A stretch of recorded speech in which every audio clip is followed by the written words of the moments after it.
Hi, this is Tom from WMT with a midweek question and answer quickie video all about playing at faster speeds. Stay tuned. I'd like to give a big thank you to all my recent subscribers. The channel has almost doubled in numbers over the last week. Remember to subscribe to the channel if you haven't already and get involved with the discussion. This video has been prompted by a question from one of my subscribers, Matt, and Matt says this: what's up with the speed limit? This has been a problem I've always had and it's never gone away, which is one of the reasons I hate my playing. I'm a clumsy snail dude. I can hammer on and pull off a little fast, but my picking is very slow and clumsy. You should hear me trying to learn motor breath. It's pathetic. As far as I know, no matter how hard I practice, this will never go away. So how do you break the speed barrier? Is there a way? I hope so. Ooh, well, Matt, if I've read that and understood correctly, I hear frustration. But there seems to be a tone of negativity when you mention your own playing, and you may have already concluded the things that you're hoping to achieve are not possible. Well, that could be an issue. But all the things you mentioned are achievable, so with a good practice routine, you should be able to get the results that you want. The key to playing faster is first to be able to play slow, and do this a lot. Even when you're getting more proficient and you can more or less play at the speed that you want, keep going back and playing slowly. This is something I feel gets overlooked. When people start to get a bit faster, maybe they don't feel the need to, but it still has value even if you can play at full speed. If I put it simply, if you can't play what you want slow, you won't be able to do it fast. Going back and playing at a slower speed will help you reinforce the motions that you need to do when you play faster. If you're finding problems with your picking, go back as far as you can with that, with what you already know, and go through the motions thoroughly at slower speeds again. Now, using a metronome to regulate your tempo is a good idea too.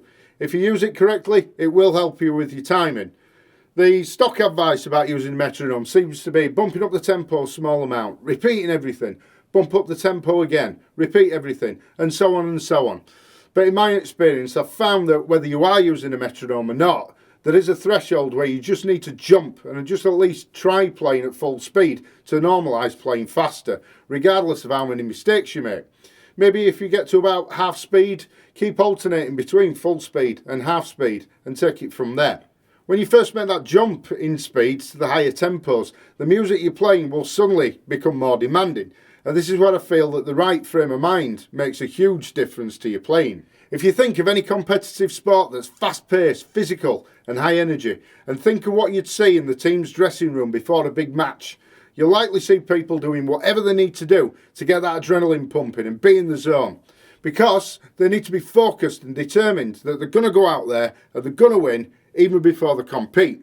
Now, Mark mentioned metal. Now, metal's a very aggressive form of music, so being in the right frame of mind is going to be very important here too. Pumped up, determined, take no prisoners.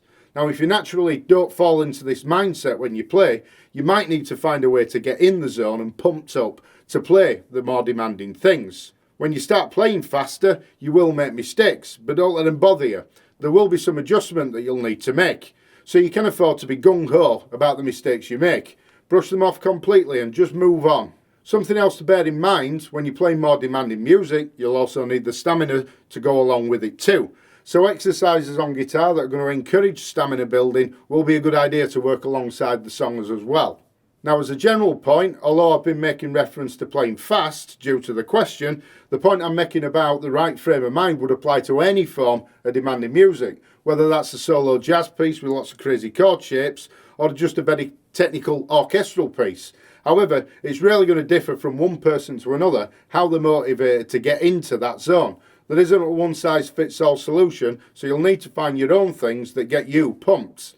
I'll make the disclaimer here that all the advice I give is based on my own experiences as a player and a teacher. There'll no doubt be many other ways that people use to build up their speed, so I'd love to hear my viewers' thoughts on this too. Do you think my advice is sound? Do you have other ways to approach faster and demanding music? What routines do you use? Leave me a note in the comments below, and as always, remember to subscribe to the channel if you haven't already, and get in contact if there's something you'd like me to cover on a future video.